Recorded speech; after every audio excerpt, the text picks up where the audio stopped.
जहाँ जीवन है वहाँ मृत्यु भी निश्चित है।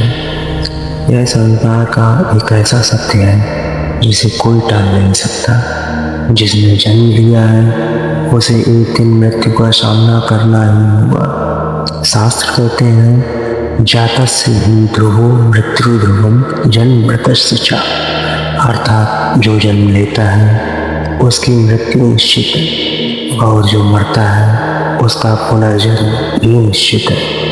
लेकिन क्या आपने कभी सोचा है मृत्यु के बाद क्या होता है? क्या सब कुछ समाप्त हो जाता है या फिर एक नई यात्रा शुरू होती है? गरुड़ पुराण हमें इसी रहस्य से परिचित कराता है। यह बताता है कि मृत्यु अंत नहीं है बल्कि एक परिवर्तन है। जब मनुष्य का शरीर समाप्त होता है तब उसकी आत्मा शरीर को छोड़ देती है। वह आत्मा जो दिखाई नहीं देती, जो स्पर्श में नहीं आती, जो नष्ट नहीं होती, वह आत्मा अपने कर्मों के अनुसार एक नई यात्रा पर निकल पड़ती है। क्योंकि इस संसार में हर कर्म का फल निश्चित है। जो अच्छा करता है उसे अच्छा फल मिलता है और जो बुरा करता है उसे उसके कर्मों का दंड भुगतना पड़ता है। मृत्यु के बाद आत्मा एक सूक्ष्म शरीर धारण करती है। यह शरीर ना तो आँखों से दिखाई देता है और ना ही इसे कोई छू सकता है। इसी सूक्ष्म शरीर के माध्यम से आत्मा अपने कर्मों का फल भोगती है। यदि किसी व्यक्ति ने अपने जीवन में धर्म, सत्य और अच्छे कर्म किए हैं तो उसकी आत्मा सुख और शांति का अनुभव करती है। और यदि उसे अपने पाप, अधर्म और बुरे कर्म किए हैं तो उसे कठिन यातनाओं का सामना करना पड़ता है। गरुड़ पुराण के अनुसार मृत्यु के बाद यमदूत आत्मा को ले जाते हैं और उसे यमलोक की ओर ले जाते हैं, जहाँ उसके कर्मों का लेखा जोखा होता है।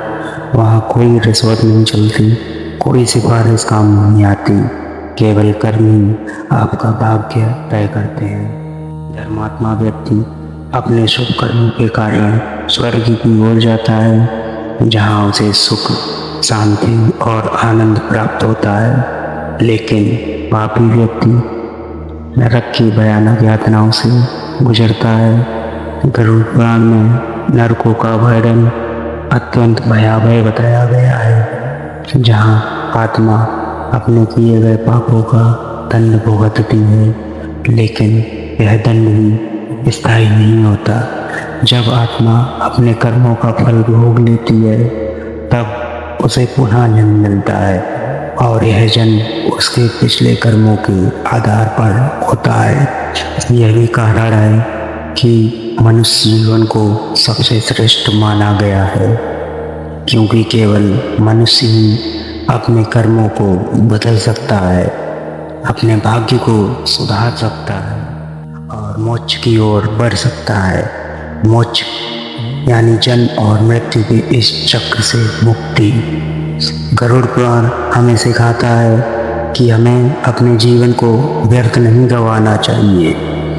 हमें अच्छे कर्म करने चाहिए, सत्य के मार्ग पर चलना चाहिए, दूसरों की मदद करनी चाहिए और अपने जीवन को धर्ममय बनाना चाहिए। क्योंकि अंत में हमारे साथ कुछ भी नहीं जाएगा, ना धन, ना संपत्ति, ना ही रिश्ते, सिर्फ हमारे कर्म ही हमारे साथ जाएंगे। इसलिए जागरूक बने, अपने जीवन को सही दिशा दें और याद रखें मृत्यु अंत नहीं है बल्कि एक नई शुरुआत है। गरुड़ पुराण हमें यही सिखाता है कि जीवन को समझो और उसे सही तरीके से जियो, ताकि मृत्यु के बाद आपको शांति और मोक्ष प्राप्त हो।